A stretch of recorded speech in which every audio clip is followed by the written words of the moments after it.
Hello बच्चों, मेरा नाम है मोहित और आपका स्वागत है हमारे यूट्यूब चैनल स्ट्रीट चैंपियन में। जैसा कि आप जानते हो, आपका जो फर्स्ट ईयर नॉन कॉलेज के विद्यार्थी या सेकंड सेमेस्टर के विद्यार्थी हो, आपका जो पेपर होगा इंडिया वैल्यू सिस्टम का, उससे संबंधित मैं आपके सामने महत्वपूर्ण एमसीक्यू लेकर आया हूँ। साथ के साथ मैं आपको बताऊंगा कितने नंबर का पेपर होगा और किस टाइप से ये पेपर होगा।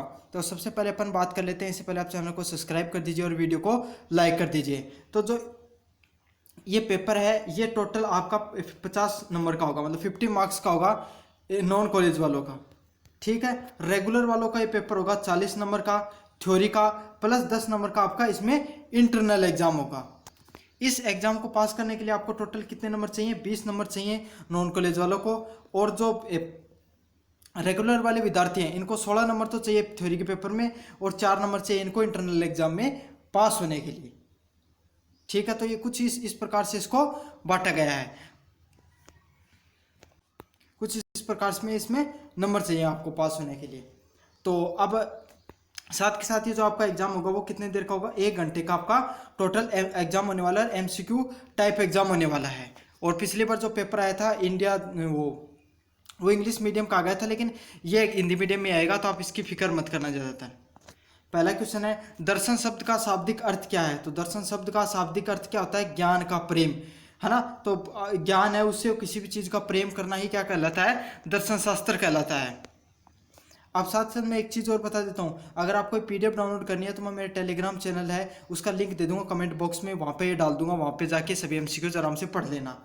क्वेश्चन नंबर 2 है, किसी प्राचीन यूनानी दार्शनिक को अक्सर पश्चिमी दर्शन का जनक माना जाता है। तो किसको माना जाता है? प्लूटो को माना जाता है। तो सबसे प्रसिद्ध यूनानी दार्शनिक कौन हुआ था जिसे पश्चिमी दर्शन का जनक कहा गया था? वो था प्लूटो। अब बढ़ते हैं तीसरे नंबर क्वेश्चन की तरफ। एक्सियोलॉजी दर्शन शास्त्र की वह शाखा है जिसमें निम्नलिखित से संबंधित है। तो किससे संबंधित है? एक्सियोलॉजी यह संबंधित है नैतिकता और मूल्यों से संबंधित है। अब बढ़ते हैं 4 नंबर क्वेश्चन की तरफ। दर्शन शास्त्र में रूपों के सिद्धांत के रूप में कौन जाना जाता है? तो कौन जाना जाता है? प्लूटो। तो दर्शन शास्त्र में रूपों के सिद्धांत के रूप में प्लूटो को जाना जाता है। अब बढ़ते हैं 5 नंबर क्वेश्चन की तरफ। कौन सा दार्शनिक परंपरा व्यक्तिगत अनुभव और व्यक्तिपरक वास्तविकता के महत्व पर जोर देती है? तो इसमें कौन सी देती है? अस्तित्ववाद होती है, वो इंसान के किसमें अनुभव है, वास्तविकता पर जोर देती है। अब बढ़ते हैं 7 नंबर क्वेश्चन की तरफ। ज्ञान, विश्वास और औचित्य का अध्ययन क्या कहलाता है? तो इसमें से क्या कहलाता है? ज्ञान मीमांसा कहलाता है। अब बढ़ते हैं 8 नंबर क्वेश्चन की तरफ। प्रसिद्ध कृति मेडिटेशन किसने लिखी है? इसे स्टेपलाइज के प्रमुख व्यक्ति किसे माना जाता है? तो मार्क्स आर्लेक्सन के द्वारा लिखी गई है। अब बात करें 9 नंबर क्वेश्चन की तरफ। अस्तित्ववाद अक्सर निम्नलिखित में से दार्शनिक विचारों से जुड़ा हुआ है। तो किसके विचारों से जुड़ा हुआ है? एल्बर्ट कैमस के विचारों से जुड़ा हुआ है। अब बढ़ते हैं 10 नंबर क्वेश्चन की तरफ। दर्शन शास्त्र में सौंदर्य शास्त्र का संबंध निम्नलिखित में से किसके अध्ययन से है? तो किसके अध्ययन से है? सौंदर्य और कला के अध्ययन से है। तो दर्शन शास्त्र में सौंदर्य शास्त्र का अर्थ सौंदर्य और कला से संबंधित है। अब बढ़ते हैं 11 नंबर क्वेश्चन की तरफ। संशयवाद का पता लगाने के लिए मस्तिष्क का एक कुंड से जुड़ी प्रसिद्ध विचारों का प्रयोग किसके द्वारा किया गया था? तो किसके द्वारा किया गया था? डेस्कोटर्स के द्वारा। तो इस क्वेश्चन का जो सही आंसर होगा ऑप्शन नंबर ए होगा। अब बढ़ते हैं 12 नंबर क्वेश्चन की तरफ। कौन सा नैतिक सिद्धांत किसी कार्य की नैतिकता निर्धारण करने में परिणामों का महत्व को जोर देता है? तो कौन सा देता है? उपयोगितावाद। तो उपयोगितावाद का सिद्धांत कहता है कि नैतिक सिद्धांतों में किसी कार्य करना हो कि आप नैतिकता से कोई भी कार्य करो। अब बढ़ते हैं 13 नंबर क्वेश्चन की तरफ। ज्ञान मीमांसा का मूल प्रश्न क्या है?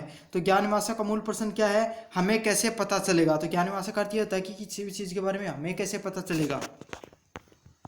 अब बढ़ते हैं 14 नंबर क्वेश्चन की तरफ। अस्तित्वगत घटना विज्ञान में एक मूलभूत कार्य बीइंग एंड टाइम के लेखक कौन है? बीइंग एंड टाइम के लेखक कौन है? Martin Heidegger. अब बढ़ते हैं 15 नंबर क्वेश्चन की तरफ। अरस्तु के सदाचार नैतिकता में केंद्रीय अवधारणा क्या है? तो केंद्रीय अवधारणा क्या है इनकी? सदाचार करना।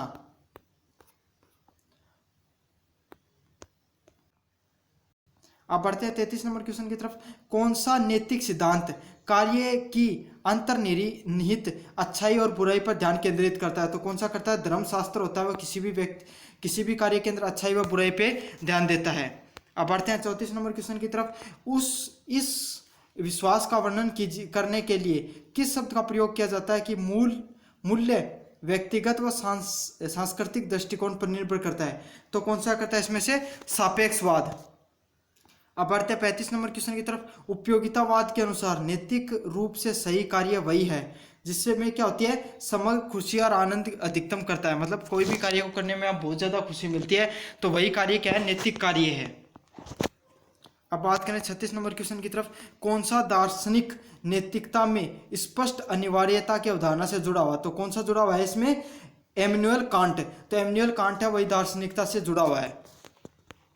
अब बात करें 37 नंबर क्वेश्चन की तरफ। सौंदर्य और सौंदर्यात्मक अनुभव की प्रकृति के अध्ययन का कौन सा शब्द संबंधित है? तो किससे संबंधित है? सौंदर्य का जो शब्द है वो किससे संबंधित है? सौंदर्य शास्त्र से संबंधित है। अब बढ़ते हैं 38 नंबर क्वेश्चन की तरफ। कौन सा नैतिक सिद्धांत अच्छे चरित्र लक्षणों के विकास पर जोर देता है? तो कौन सा देता है? सदाचार नैतिकता जोर देता है। अब बढ़ते हैं 39 नंबर क्वेश्चन की तरफ। ज्ञान और विश्वास की प्रकृति की उत्पत्ति के अध्ययन के लिए कौन सा शब्द है? तो कौन सा शब्द है? ज्ञान मीमांसा शब्द है। अब बढ़े 55 नंबर क्वेश्चन की तरफ। कर्म की दार्शनिक अवधारणा किस धार्मिक परंपरा से निकटता से जुड़ी है? तो कौन सी परंपरा से जुड़ी हुई है? हिंदू धर्म से जुड़ी हुई है। अब बढ़े 26 नंबर क्वेश्चन की तरफ। उपनिषद उन ग्रंथों का संग्रह है जो हमें बताता है। तो क्या बताता है? दार्शनिक विचार और चिंतन के बारे में बताता है। अब बढ़ते हैं 57 नंबर क्वेश्चन की तरफ। सांख्य दर्शन शास्त्र विद्यालय का संस्थापक किसे माना जाता है? तो किसको माना जाता है? कपिला को माना जाता है।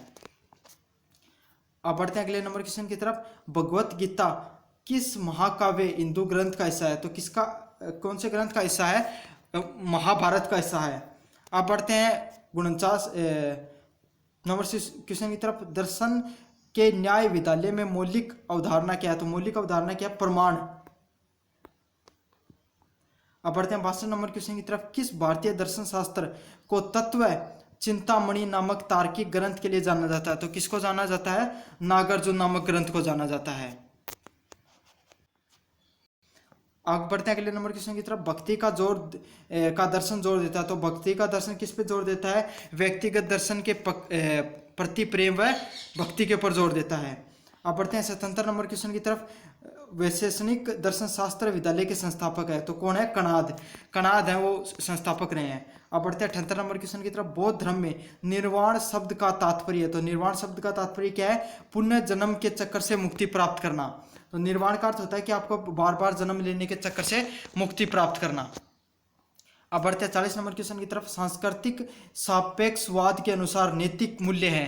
तो सांस्कृतिक सापेक्षवाद के अनुसार नैतिक मूल्य क्या होते हैं? सांस्कृतिक मानदंडों पर निर्भर करना। तो सांस्कृतिक मापदंडों पर निर्भर करना ये क्या कहलाता है? सांस्कृतिक सापेक्षवाद कहलाता है। अब बढ़ते हैं 41 नंबर क्वेश्चन की तरफ। कौन सा दार्शनिक मूल्यों में अस्तित्वगत प्रामाणिकता की अवधारणा से जुड़ा हुआ? तो कौन सा जुड़ा हुआ इसमें से? Jean Paul Sartre. अब बढ़ते हैं 42 नंबर क्वेश्चन की तरफ। सही और गलत आचरण के अध्ययन का वर्णन करने के लिए अक्सर किस शब्द का प्रयोग किया जाता है? तो किसका प्रयोग किया जाता है? नैतिकता का प्रयोग किया जाता है कि ये चीज़ सही गलत है, ये किसके कौन सी चीज़ बताती है? नैतिकता बताती है। अब बढ़ते हैं 43 नंबर क्वेश्चन की तरफ। सदाचार नैतिकता के अनुसार नैतिक अच्छाई की प्रमुख निर्धारण क्या है? तो क्या है? सदाचारी चरित्र का निर्माण करना। तो सदाचार नैतिकता वही है कि आप अपना अच्छा व्यवहार का निर्माण करें। अब बढ़ते हैं 44 नंबर क्वेश्चन की तरफ।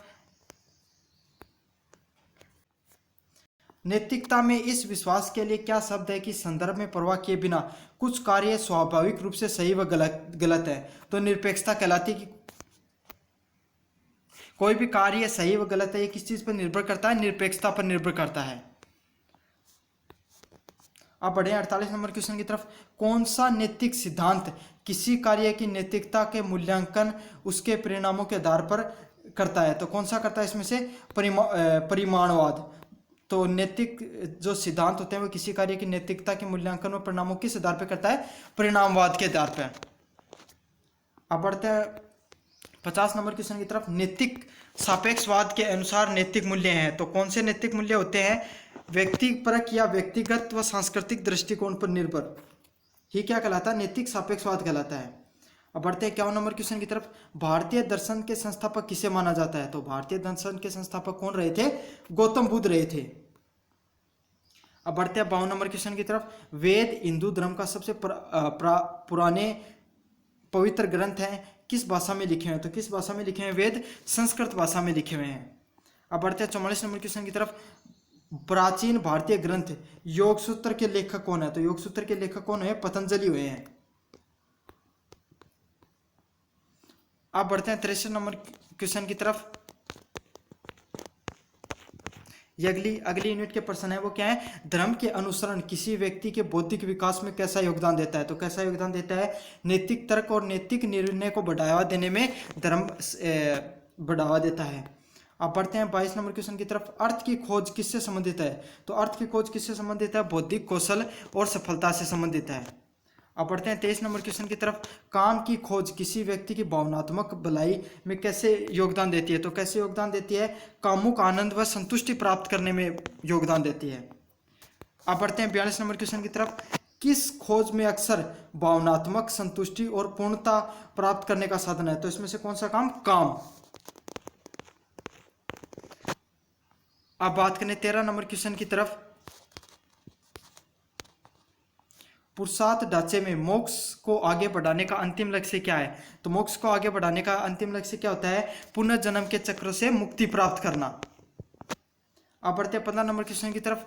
हिंदू दर्शन में अक्सर कौन सा मार्ग मोक्ष की प्राप्ति से जुड़ा हुआ? तो इनमें से कौन सा मार्ग? कर्म योग, भक्ति योग व ज्ञान योग, तीनों के तीनों योग है वो मोक्ष की प्राप्ति से जुड़े हुए हैं। अब बढ़ते हैं 16 नंबर क्वेश्चन की तरफ। पुरुषार्थ के अनुसार मोक्ष की खोज में शामिल है। तो मोक्ष की खोज में शामिल क्या क्या होता है? सभी इच्छाओं का त्याग करना, ये मोक्ष की खोज में शामिल होता है। अब बढ़ते हैं 17 नंबर क्वेश्चन की तरफ। पुरुषार्थ की अवधारणा से पता चलता है कि 4 पुरुषार्थ कौन से हैं? परस्पर संबंध व पूरक हैं। अब बढ़ते हैं 18 नंबर क्वेश्चन की तरफ। पुरुषार्थ का एकीकरण किसी व्यक्ति के समग्र विकास में कैसे योगदान देता है? तो कैसे योगदान देता है? जीवन के प्रति संतुलित दृष्टिकोण को प्रदान करके। अब बढ़ते हैं 28 नंबर क्वेश्चन की तरफ। धर्म के अनुसरण समाज के समग्र कल्याण में कैसा योगदान देता है? तो कैसा योगदान देता है? सामाजिक सद्भावना व धार्मिकता को बढ़ावा देकर। अब बढ़ते हैं 29 नंबर क्वेश्चन की तरफ। पुरुषार्थ को संतुलित करने की अवधारणा में क्या बताती है? तो क्या बताती है? समग्र विकास व सामंजस्यपूर्ण एकीकरण की आवश्यकता बताती है। अब बढ़ते हैं अगले नंबर यूनिट की तरफ। दैनिक जीवन में अर्थ की खोज में क्या शामिल है? तो क्या शामिल है? भौतिक सफलताओं को नैतिक विचारों के साथ क्या करना? संतुलित करना। अब बढ़ते हैं 33 नंबर क्वेश्चन की तरफ। दैनिक जीवन में कोई व्यक्ति मोक्ष की प्राप्ति के लिए कैसे कार्य कर सकता है? तो कैसे कार्य कर सकता है? आत्म साक्षात्कार और इच्छाओं की मुक्ति की तलाश में। अब बढ़ते हैं 34 नंबर क्वेश्चन की तरफ। दार्शनिक दृष्टिकोण से पुरुषार्थ की अवधारणा मानव अस्तित्व की जटिलताओं को कैसे संबंधित करती है? तो कैसे संबंधित करती है? बी नंबर क्वेश्चन की तरफ। मानव जीवन की बहुमुखी प्रकृति व लक्ष्य को स्वीकार करके। अब बढ़ते हैं 35 नंबर क्वेश्चन की तरफ। पुरुषार्थ की अवधारणा स्वीकार करती है, कैसे करती है? मानव जीवन के विविध आयामों और लक्ष्य को प्राप्त करके। अब बढ़ते हैं 65 नंबर क्वेश्चन की तरफ। अनम्य कोश मुख्य रूप से किससे संबंधित है? तो किससे संबंधित है? भौतिक शरीर व पोषण से संबंधित है। प्राणमय कोश का संबंध किस चीज से है? प्राणमय कोश का संबंध किससे है? महत्वपूर्ण जीवन शक्ति व प्राण से संबंधित है। बढ़ते हैं 71 नंबर क्वेश्चन की तरफ। प्राणमय कोश में वह प्राण शक्ति माना जाता है। तो किसको माना जाता है? शरीर व मन को सपोषित करता है, जो चीज उसको माना जाता है। अब बढ़ते हैं अगले नंबर क्वेश्चन की तरफ। पश्चिमी नैतिक ढांचे की तुलना में पुरुषार्थ प्रणाली है, तो कौन सी प्रणाली है? पुरुषार्थ विविध जीवन लक्ष्यों को संतुलित करने के महत्व को पहचानता है। तो पश्चिमी जो नैतिकता ढांचे में पुरुषार्थ प्रणाली वही है जो विविध लक्ष्यों को प्राप्त करने का प्रयास करता है। अब बात करें 49 नंबर क्वेश्चन की तरफ। समाज में समय सामयिक चुनौतियों से निपटने के लिए पुरुषार्थ ढांचे को कैसे लागू किया जा सकता है? तो कैसे लागू किया जा सकता है? जीवन लक्ष्य के प्रति समग्र व संतुलित दृष्टिकोण को बढ़ावा देकर। अब बढ़ते अगले नंबर क्वेश्चन की तरफ। पुरुषार्थ ढांचा आधुनिक दुनिया में कैसा प्रासंगिक बना हुआ है? तो समग्र विकास के लिए व्यापक दृष्टिकोण की पेशकश करके। अब बढ़ते हैं 41 नंबर क्वेश्चन की तरफ। उपनिषदों में त्याग का मुख्य रूप से क्या उल्लेख है? तो क्या उल्लेख है? त्याग व आत्म समर्पण करना। अब बढ़ते हैं 42 नंबर क्वेश्चन की तरफ। त्याग की अवधारणा में क्या समझाती है? तो क्या समझाती है? सांसारिक मोह माया को त्यागना ही त्याग की अवधारणा में समझाती है।